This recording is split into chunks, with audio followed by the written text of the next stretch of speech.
Welcome back to the Guises of Social Work podcast. I'm your host, Renita Ray Davis, and today I'm sitting with someone whose work reminds us what it means to honor dignity, independence, and care in the aging process.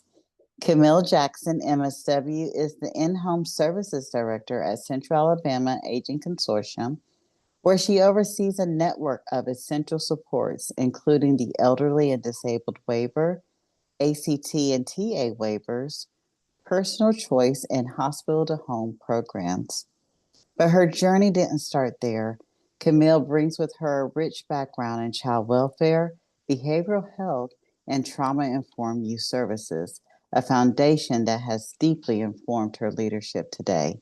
In this episode, we'll explore her path into social work, what it takes to support aging in place with care and strategy, and why this work matters, especially in a world that often forgets our elders.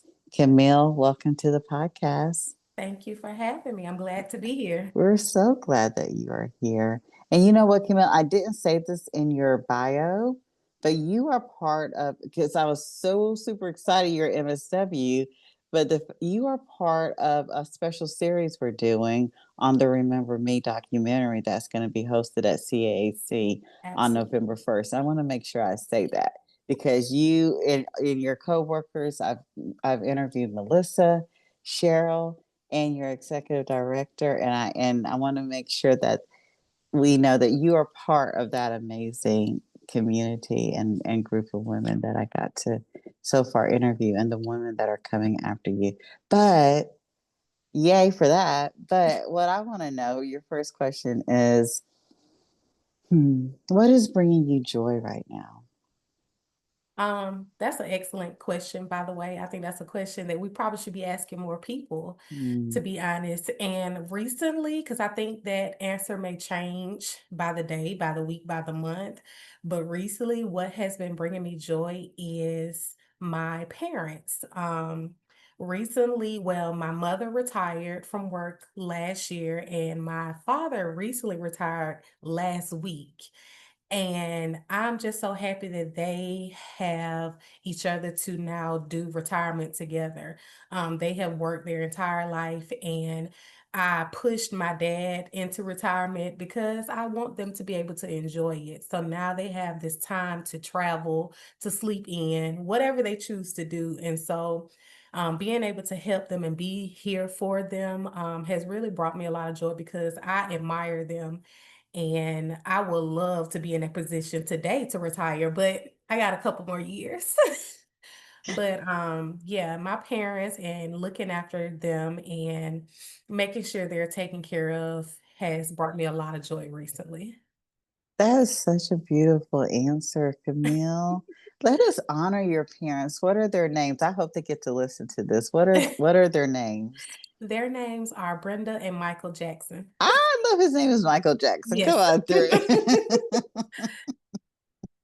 I love that. And so your dad's been retired a week, it sounds Yes. like. Yeah. Not So even what has technically a week. not even technically okay. What Mhm. has he done in his first week of retirement? He's just sleeping in at this I love point. that for him. Good for him. Yes, Yes. yes, but Good they for him. did recently go to the beach this past weekend to, let their hair down and breathe fresh air. So I'm sure there will be a honeydew list coming soon. Exactly. She's ready. She's been Yes. waiting for this. This is so awesome. And I love that they're such beautiful models for you. Uh, One to see what's possible when you when you stick it out in relationship and in mhm. relationship with your work, that you can eventually reap the benefits of the harvest that you sown. So what a beautiful model for you. Yes, I Yeah. love them. That is all. Are you, now I'm just being nosy, it has nothing to do with the podcast. Are you their only child or are you I a am grieving not. I sibling? am the middle child, but I'm the only girl, and I'm the only one Mm, here locally with them. My brothers live in different states. yeah. So you get to witness it firsthand. Absolutely. That's beautiful. I love that for them. All right, Mr. and Mrs. Jackson, we hope you enjoy your retirement Yeah. thoroughly and fully. You know what, Camille, when I I knew we were doing this set of interviews, and I really enjoyed getting to interview some of the other women who work at CAC and highlighting their work. But I gotta say, when I saw that you had your MSW, that was a little bit more special for me because I'm a little biased, obviously, and is the goddess of social work. But when I saw you had your master's in social work, I was like, oh, okay, come on through, social worker. You are one of my people. And I started the Guys of Social Work podcast because I love hearing about the journey to social work from other social workers. So I want to hear all about how'd you end up with your MSW? How'd you end up here? Start from the beginning. Well, it did not start in social services, I will say that. Originally, I thought I wanted to be a lawyer or attorney. I think maybe because I grew up watching like a lot of Law and Order for some reason, don't know why, but I thought that's what I wanted to do. It wasn't until high school when I decided I wanted to go into social services, but I still didn't really know what route I wanted to take. And so I remember speaking to a teacher and just kind of talking about the things that I wanted to do, how I wanted to help people, how I feel as though, everybody needs someone to speak with and things of that nature. So I landed on getting my bachelor's in psychology. I applied for Alabama A&M University, go Bulldogs, and I traveled to Huntsville to major in psychology. Once I was there and into those core classes and kind of learning more about psych, I was like, you know what? I think I really want to do this. But I thought that I wanted to do mental health. I thought that I wanted to learn how um, people behave and about human behavior. And I wanted to learn about, those typical mental health diagnoses of bipolar, schizophrenia, things of that nature. Until um, I interned and I was placed in a facility that had a psych unit and completely different. I never thought what I walked into was going to be what I walked into. And I was like, no, I don't think this is it. um, it was eye-opening, but I knew I still wanted to be in this field. So I went on, of course, and finished my bachelor's in psychology. And then once I graduated, I moved back home and I just knew I was going to take a short break. And I was like, I'm tired of school right now. I just need a quick little break and then I'm going to go back to school. So I ended up finding a job locally at a group home. And so that's where I first started my big girl job, as I like to call it, working in a group home setting. And these were foster care children, therapeutic foster care, and they were living in a group home. And we were basically there to be kind of like their parents or, just looking out for them, teaching them the daily living skills because unfortunately, a lot of those children that are in these homes did not grow up with a typical family. And so a lot of things they did not know how to do. They didn't know how to apply for a job. They did not know simple things of how to wash clothes or how to budget. So we taught them a lot of those daily living skills of things that they probably should have picked up from their parents, but they're just in a different setting. So now we're here to teach them those skills just to learn daily living skills. So I worked there for a couple of years. I enjoyed working with them. Those were teenagers, and it was both girls and boys. And they gave me a run for my money, but it was a great experience. And after I left that agency, I went to work at a therapeutic foster care agency here in the Montgomery area.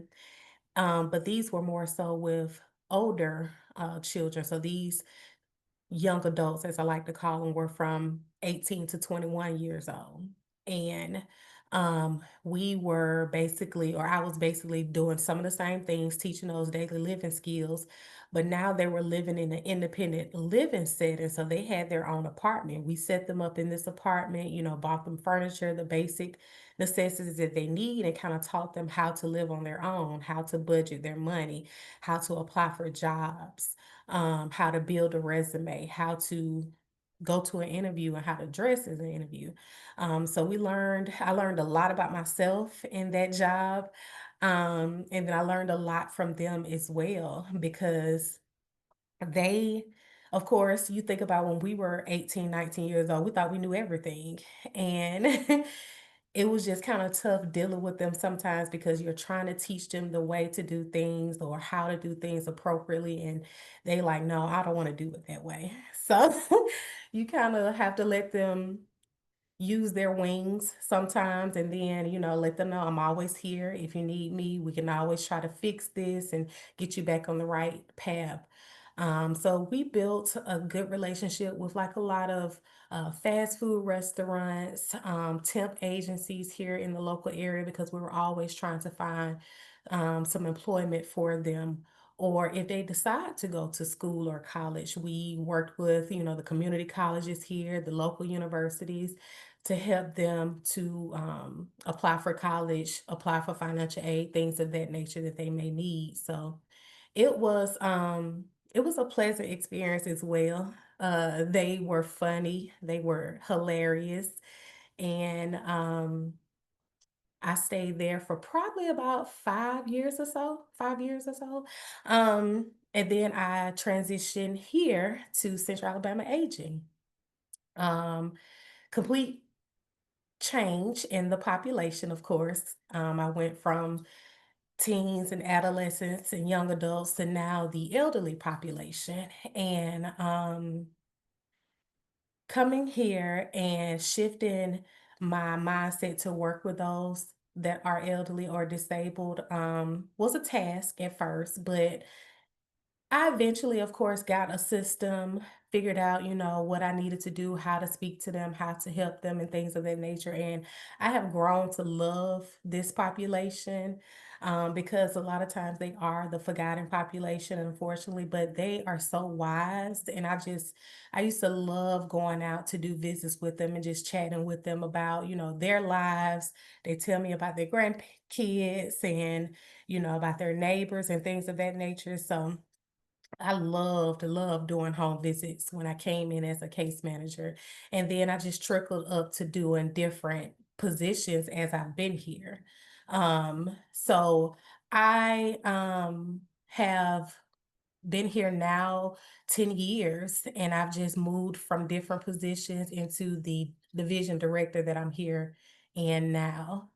So that's kind of how I kind of fell into social services and social work. But what made you decide to go back and get your MSW? Oh, yeah. Yeah, that's a big deal. Yeah. That is a big deal. Like I stated before, I originally said I was just going to take a break. I was like, maybe 6 months to a year, and I was going to go back to school. And then life happened, and life came by really quick. And next thing you knew, it was 5 years, 10 years, and I was like, you know what? You need to finish what you said you was going to finish. So I applied to go to Troy University and was accepted. How did you decide social work though? Because you have the psychology degree. So I'm always curious. Like social work is such a niche major to fall into. I always am curious. How did you learn about social work? How did you find out about social work? Um, to be honest, it was in just different positions. Speaking with coworkers in previous jobs and that nature, and just kind of figuring out what I really wanted to do. And after researching some things on my own, I decided that social work was the path that I wanted to take. Because it's such a wide variety or so many different avenues you can go into. I decided that social worker would be the career that I would like to do going forward. So once I decided that, I applied, like I said, into Troy University, and here we are. Here we are. And you know what, Camille, what I'm hearing too, there's a couple of things I'm hearing. One, you're over so many programs, and we're gonna get into that. And I'm glad you said division director because I was like, you're over this I almost kind of like five different programs. And so one, you're going to break down what your programs are, but it makes sense that your title is division director versus what I was thinking. So I Yeah. like that. But it sounds like over the years, your experience, your commitment to this population, your hard work led you to getting promoted over and over and over again. And you just happened to decide to get your MSW, but the promotions were already in place for you. They were. Do you They want to were speak to actually. that? So Um, is the MSW like the cherry on top? It is. It is. Yes, I promoted several times while being here at the agency because I've just always been a learner, to be honest. And I came in as a case manager going out to see clients, and then I moved into like a team lead position, kind of having like a small population to kind of supervise a little bit. And then I moved into like the personal choice program and things of that nature. So I've just basically moved up, and I think that is due to my work ethic. For one, I feel as though if I say I'm going to do something, I'm going to do it. I'm going to do it with passion. I'm going to make sure that I complete a task and things of that nature. And I think that my supervisors saw that and saw the determination and dependability in me, and they just took a chance on me. And I was able to move up to this position because I've basically worked every position that is under me at this point. So I'm able to step in if I ever need to. If someone is out sick or on a vacation, I can always step in because I've been in that role at some point while being here at the agency. And I love that. And Camille, I'm thinking, I think because before we hit record, I told you, 15 years ago, I had to get my LMSW. They called it LGSW back then, but I had to get it because I was working for Department of Mental Health, and they had changed the rules saying unless you're licensed, you can't Hmm. work with this particular population. So I had to get it. It does not sound like you had to get your MSW. This was a personal choice. And so I guess I'm thinking about you are directors of program. I mean, not just one program, but several programs in a very Hmm. large agency, and you're going back to school full time. Yeah. Like, why? Why, just why would you put yourself through that? It was because it was something it was a goal I set up for myself originally. Mm. And like I said, if I say I'm going to do something, I do my best to try to accomplish that. And so after I realized, I was like, oh, I've been out of school this long and I still have not done, the thing that I wanted to do originally. I was like, I'm determined to get back into school. And I knew once I was in school, I was going to graduate. There wasn't any going back and forth. So um no, it was not a requirement for my position. I think my experience and my capability of doing this job kind of shined so that I was able to be in this position. So it was just a personal goal of mine that I knew I wanted to achieve. I know I'm going to ask you a similar question towards the end of our time together, but for those women out there, not just women, but and aspiring social workers out there who are like, I don't need my degree to go back, to do what I'm doing, or I don't need to do this. What words of advice would you say to those who maybe took that short break that turned into a decade and Right. had a personal goal? I'm looking at my vision board right now. We put it on our vision board. We're going to do this thing. And it's like, but that was 10 years ago. What Mhm. words of advice and or encouragement do you have for folks who are like, why do it? There's no point other than it's my own personal goal. Right, right. And I'm actually glad that you said because I think you initially said for women to do these things, but I would love for more men to get into this field as well. Like that's just my personal, opinion. But I would tell them to if it's something that you want to achieve or it's a particular position or a specific career you want to go in, you're your own competition at this point. And so I believe in if it's something that I want to do, I don't want to have those barriers. I want to be able to have those accomplishments. I want to be qualified for these positions and things of that nature. So, like you said, having those vision boards are important. I think a lot of people do those vision boards and then they kind of throw them away or put them in the corner, but you always need to reflect back on them, even if it's a vision board from 5 years ago. I think I have some from like 6, 7 years ago of things that I wanted to accomplish, and even if I don't accomplish it that year, that next year, I think it's always good to reflect back because it was a goal. You placed it on there for a reason. So I always try to reflect back and say, "Okay, well, what did I want to do in 2023? Or what did I want to do in 2020?" Because of course a lot has changed since 2020. So always be willing to evolve and be the best version of yourself.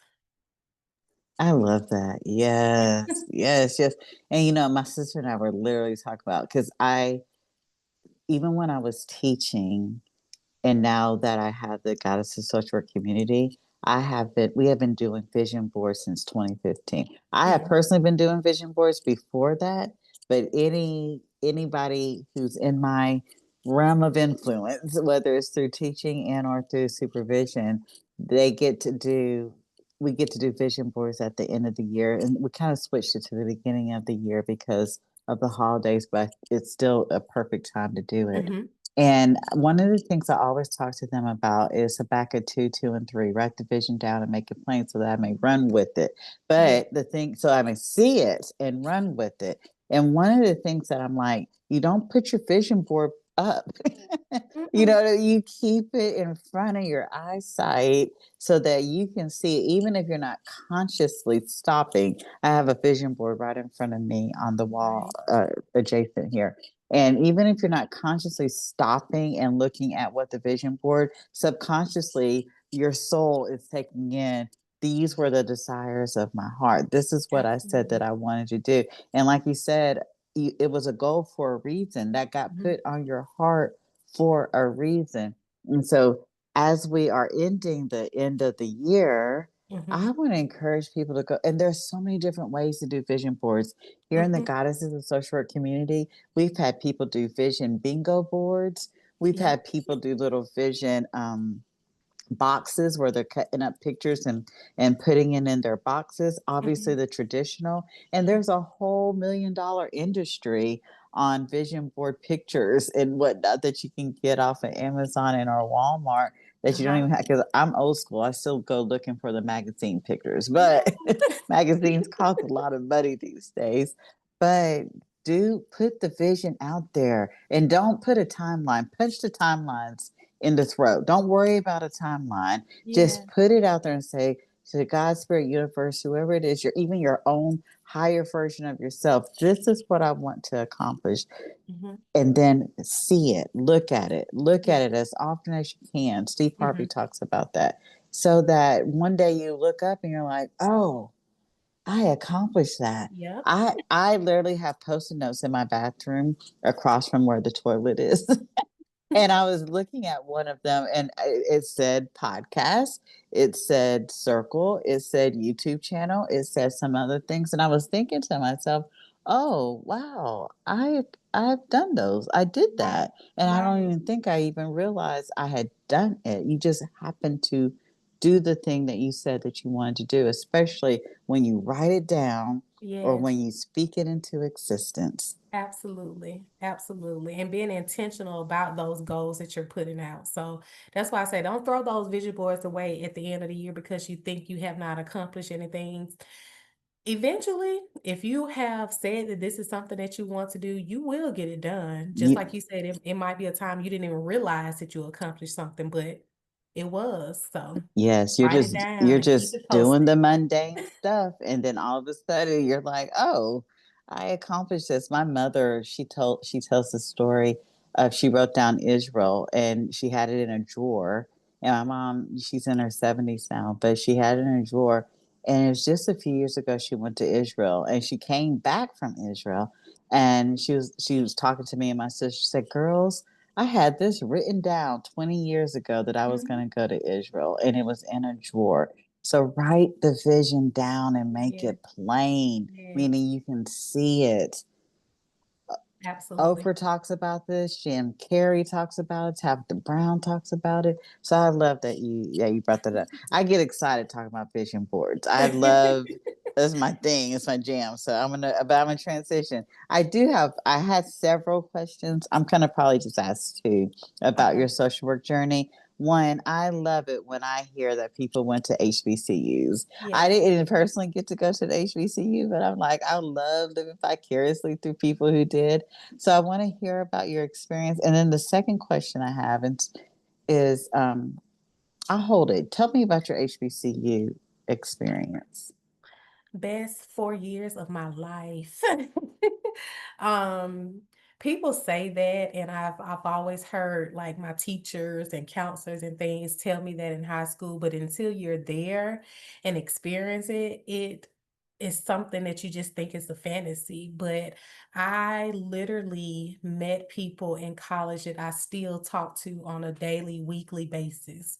I recently just came back from a vacation about 2 weeks ago now. I went to go see my very first friend that I met in college. She lives in Florida now, so I went to go visit her, and I try to see her at least once a year. And it's just an experience like no other. You can be yourself. You can be free. You don't have to worry about, feeling awkward or different from other people. And then you have those professors and those teachers that view you as family. They're gonna tell you, "Hey, no, you're going down the wrong path," or you need to do X, Y, and Z.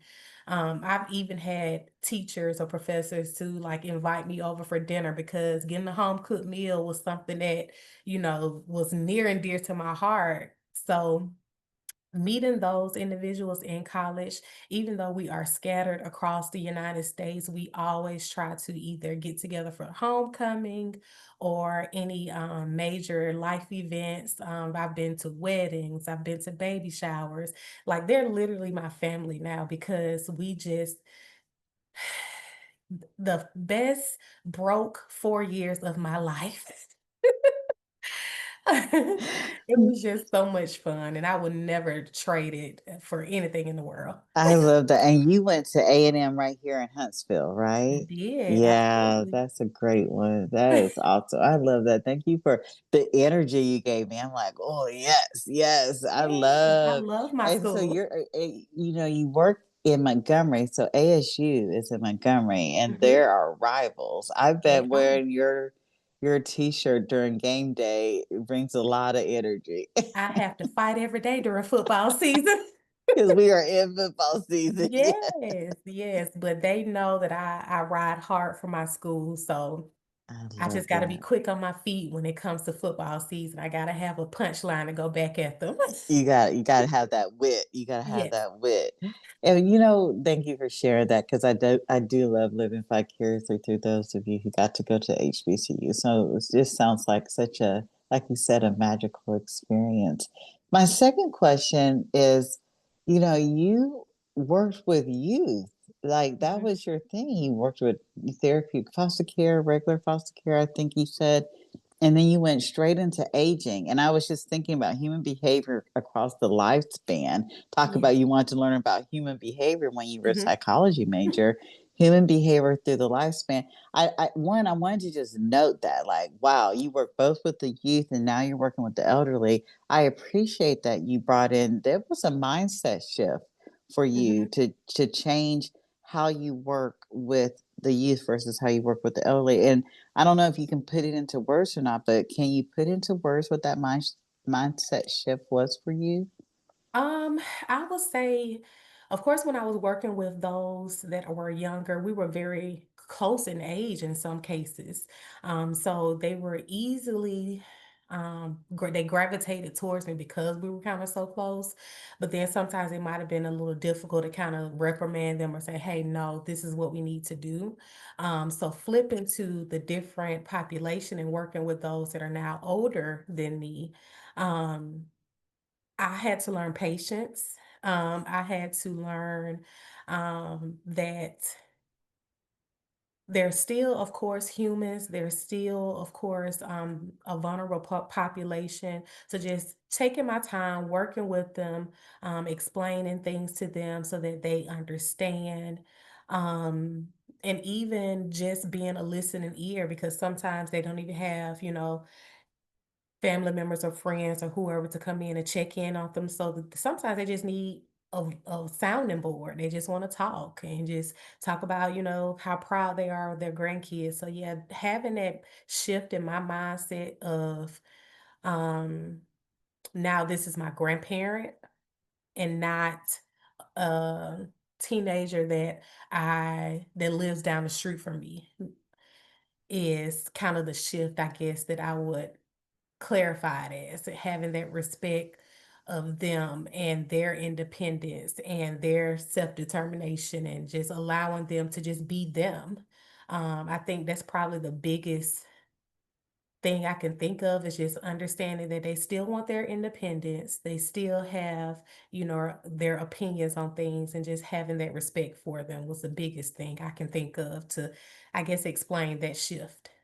And I appreciate that, Camille. And what I heard was, and what I feel like even your colleagues that I've interviewed before you, is you got to slow down and take your time. Mhm. And that's what energetically, that's the shift. Like teenagers and adolescents, even when we're talking about the football, you got to be a little bit on your feet because you Yes. got to have those quick comebacks. But when we're working with our elders, it sounds Mhm. like slow down and take your time Mhm. and be willing to listen is Yes. what I heard was the shift.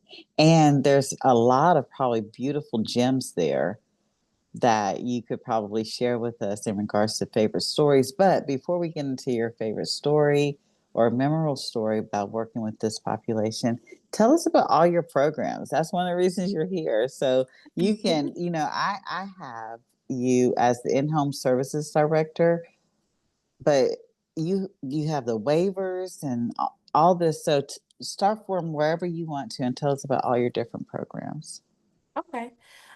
So they all pretty much are like the same program, the same services. I am the in-home services division director. So any services that we provide inside of our client's home are the programs that I supervise. The biggest one being the elderly and disabled waiver, which is also known as the Medicaid waiver program. We service those that are in need, that have a chronic medical condition, that could be an unstable condition of COPD, of a cancer diagnosis, of kidney failure, things of that nature. These individuals are living inside of their home, but they are at risk of going into a nursing home facility. So, what we do is we try to implement as many services as possible so that they do not go into that facility. And that can be that homemaker services, which is coming in to clean the home, personal care, which is helping them get a bath, get dressed, keeping their personal hygiene intact. We can provide some unskilled respite. So if the caregiver needs to run off for a couple hours, we can send a worker inside of the home to make sure somebody is still there taking care of their loved one.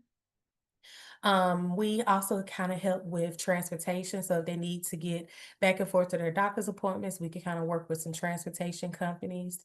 My favorite part, and I know this is probably something that a lot of people are unaware of, but one of my favorite services with this program is the home delivered meals.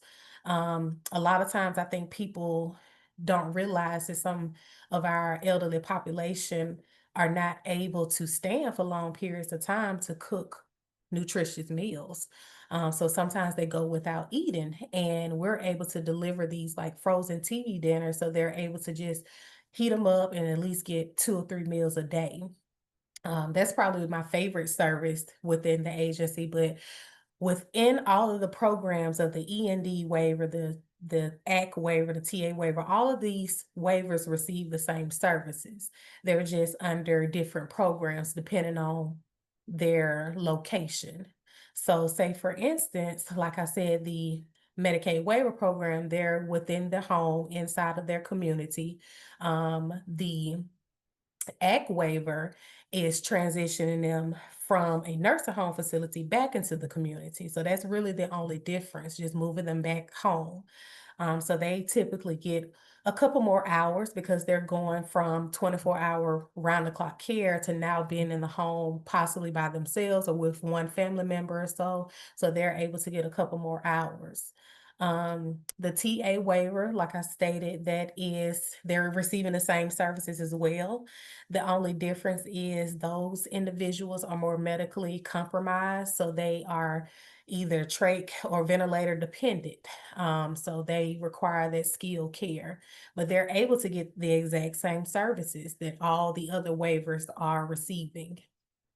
Um, the hospital to home program is a fairly new program, but it's basically transitioning these clients from the hospital setting back into the community. So they're still able to get these same services, but it's a fast paced process to get them services. So by the time they're discharged from the hospital, they're able to get those services within the home. And the personal choice program is a self-directed program where the client or the client caregiver is able to hire a family member. So if it's someone that is already taking care of them, helping them with their homemaker, their personal care, they're able to now get compensated to take care of their loved one. All of these programs, like I said, they're intertwined together. You're able to get all of the same services. They're just in different categories, if that makes sense. It makes really, you did a really good job. Really good Oh, job. thanks. Yes, good job. It makes perfect sense. My own Medicaid waiver, then that means the person has to be on Medicaid in order to receive any of these services, or just that first one you spoke of? Correct. All of the programs that I spoke of, they do have to be Medicaid recipients. Um, Either they already have the Medicaid insurance when they come to us, or we might have to apply for Medicaid for them. The good thing is, if they are approved for their Medicaid service, they also receive their Medicaid insurance, so they can use their insurance at doctor's appointments for copays and things of that nature. But yes, it is funded by Medicaid, so there's no charge to any of the clients. All of these services are absolutely free. They just have to be Medicaid recipients. And that's Mhm. for And any of when I'm thinking of Medicaid, which is different from Medicare, Medicare is yes, aged or at a certain age. Medicaid, it sounds like your clients are probably any age. absolutely. And that's one of the biggest things that I think a lot of people don't know. When they hear of our agency, they automatically think of the elderly population. And that's not necessarily the case. We deal with all ages. We have individuals that are on these waiver programs that are children, those that are middle age, all the way up until 102 or however old that they are. So that's one misconception a lot of people think of when they think of our agency, but we're here to help those that are aging. Um, and that's literally any age. We're all aging. That's all of us. I've Yep. learned that through CAC. Yes, that's all of us. Okay, so I guess when I was naming all of the different programs, I was like, "Whoa, that's a lot." But I love how you said they're all intertwined, Mhm. and so the range of services under your leadership: homemaker support, adult day health, respite care, even your new program, hospital to home transitions. They're so life giving. Which other programs do you find might be the most underrated program that you are the director of? Um, the most underrated program I would probably say is the hospital to home program. And that's because it is a newer program. We've only been doing it for a couple years. And why is I think it's underrated because of the quickness of it all. Because sometimes it may take us a little bit longer to get individuals on these programs because there's so many other factors that are out of our control. We have to submit things to different entities and wait on them to respond back to us. With the hospital to home program, we can literally get a lot of these clients that are full Medicaid recipients services within a couple days. And that can be life changing for a lot of people, especially if those that were admitted to a hospital and now are coming home and unable to take care of their daily living skills. We've had clients to come from the hospital that recently had a stroke or possibly had a car accident, and now they're unable to do those things. And so their life is now different. And so we're able to try to help them as best as we can with those services inside of their home. So I think the hospital to home program is probably um, the most underrated program here under the in home service division. And this is my social work brain. I'll ask one question. Will you guys help if people don't have their Medicaid? Do you help them with that application, or do they need to come to you with their Medicaid insurance in hand?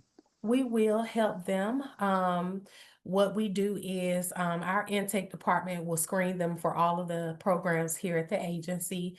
And if they are interested in coming to one of the in home services programs, they automatically send them their application. And we try to help them as best as we can to make sure that it's complete, make sure we have all the documents that goes with the application. So by the time that we submit that information to the Medicaid office, we have everything right then and there.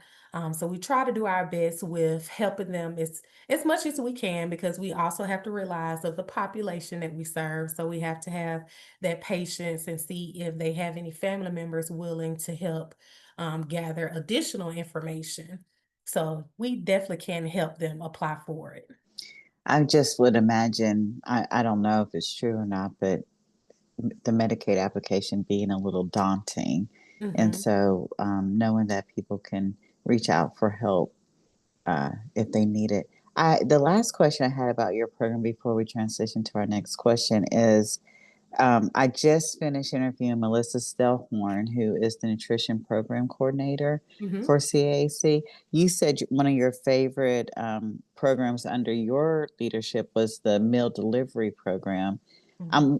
Are those two programs connected, or are they separate programs? They are technically separate programs, but they're the same service. So Melissa and her individuals, it's basically coming from like two pots of money. So she she handles those that might not be waiver clients that still need the meals, and then we handle those that have been approved for the waiver program, and we do the meals on our side. Either way, CAC is going to make sure people eat, is what I'm Yes. hearing. Yes. Yeah, I love that. I love it because you're right. Your people are the Medicaid waiver. They have to have Mhm. Medicaid. Hers are anyone who Correct. qualifies for a meal. So if Correct. you're hungry, and call CAC and we'll see what we can do. I'm going to pivot back to your social work journey because, I'm biased. I'm a social worker.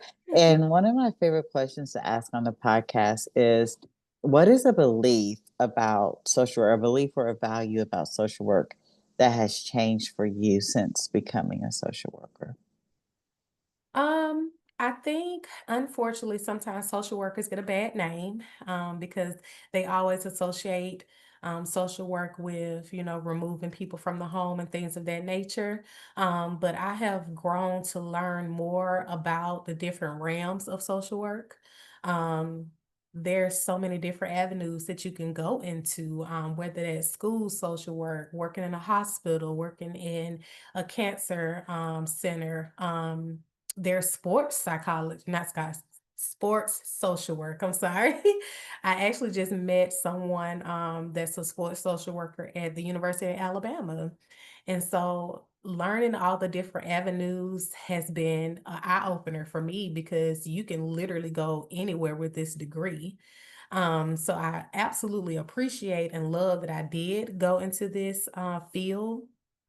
And I just hope that people realize that we're really the good people. We try our best to advocate. We try to be the walking resource that people need. And at some point, we probably all need a social worker at some point of our lives. So I just hope that we move away from like that negative perspective. I think that's why I asked this question because I'm hoping that Guys of Social Work podcast can help move that stigma away. Yeah. Like we're everywhere and we're doing so many things. And even those social workers whose job it is to remove children from their home, in that Mhm. moment, they're needed as well. And, Absolutely. to protect and keep our babies safe. So we are everywhere. And I'm so glad that you decided to join us.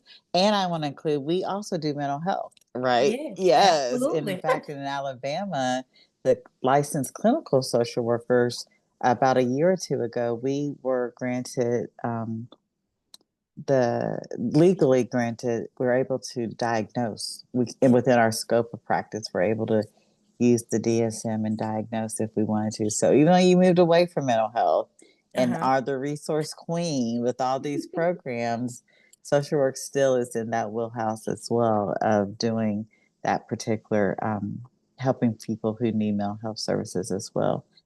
I'm gonna go into one. The other reason you're here is we are having our Remember Me film screening and community gathering on November 1st at CAC, 9 to 2. We'll make sure the link is in the podcast description. But part of that community gathering is, Camille, you and all your programs are going to be on display for people to Mhm. come and talk about and get more information and to apply if they need to. What is something you're hoping um, attendees will get out of this Remember Me community event and gathering? Um, I hope that they come in and they learn about resources.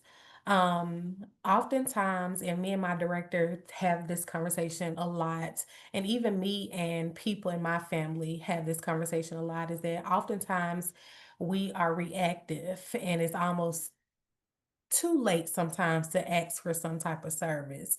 So me now being a social worker, trying to be that walking resource for people, I want people to be more proactive because you just never know what may happen. And learning these resources that might not help you right now, but might help you down the line. I think it's always important to learn those things so that you have that just in case you may need it, a neighbor, a church member, or someone may need it. So I really hope that people come out and they enjoy the film, of course, but then also learning about the services and how we can help them because that's what we're here for. We're an agency to help those within the community. So come out, Abs- we'll be there. yes, yes, we will. We're gonna have a good time. It is a football day though, but we'll still gonna be there. We're gonna make it work. We're gonna figure that one out. Yes, come get resourced, supported, and educated, Yeah. especially if you have a family member or even yourself dealing with some type of dementia, because we're going to be talking all about dementia and how we can support you here in Montgomery, Alabama. This has been such an amazing interview. I'm so glad you decided to join the community of social work. We are so lucky to have you, especially with all your experience. And that's where I want to get back to. It's, when we started, you were like, I took a short break, or I wanted to take a short break, but it ended up Mhm, longer. One of the things I loved about your story, Camille, was, and I think I said this to you, I was 10 years postmaster before I got my LMSW, LGSW. But here I am, clinically licensed for 13 years. And it's like none those 10 years of me not getting it done immediately, like some people think you should do, didn't even matter. I'm exactly where I'm supposed to be. And mhm, hearing you talking about promotion after promotion after promotion, and now you're the division director, you just happen to go get your master's in social work because it was a vision or a dream for yourself. What mhm. would you tell your younger self about your journey? What advice would you give your younger self? Um, Advice I would give my younger self is to give myself grace. And also realize that everything happens for a reason. Even though I originally wanted to take a short break after undergrad, I feel as though me jumping into the workforce and learning and getting that hands-on experience has made me into the person that I am. So when I decided to go back, I felt prepared. I felt as though I had a good assumption on what I wanted to do. I know that I made the right decision because this is something, like I said, that I wrote out for myself years ago. So I think the biggest thing I would tell myself is just to give myself grace because we always put ourselves on these timelines and think that, by this age I should do this and by this age I want to do that. But sometimes it doesn't work out that way. You have to be okay with that. So I'm absolutely okay with it. I'm glad that I'm happy I'm in the place that I'm in, and I'm just here along for the ride. Yes, yes. And you're exactly where you're supposed to be Yes. in this moment. I can't wait to hear what you end up doing with your social work degree. Because if you could do all that Hmm. without the degree, Yeah. oh my goodness. I cannot wait to hear what you end up doing with that social Yeah. work degree. So, but Camille, thank you so much for sharing your journey and your wisdom with us. You've reminded us not only of the systems that support our elders, but the heart that holds it all together. So, thank you. Thank you for having me. Yes. And, I got to say this, War Eagle and Roll Tide. Okay. Roll Tide. All right. And for those of you listening, be sure to learn more about the programs Camille leads by visiting Central Alabama Aging Consortium website. I will make sure that the link to CAAC is in her podcast notes. And if you are local right here in Montgomery, Alabama, please consider joining us for the Remember Me screening to hear stories that deserve to be remembered. We'll be hosting that on November 1st at CAAC. I think it's going to be a wonderful time and we're going to feed you. So come on out. And we'll make sure the link to register is in the description box as well. And until next time, take care of yourselves and take care of each other. I'm Renita, and this has been the Goddesses of Social Work podcast.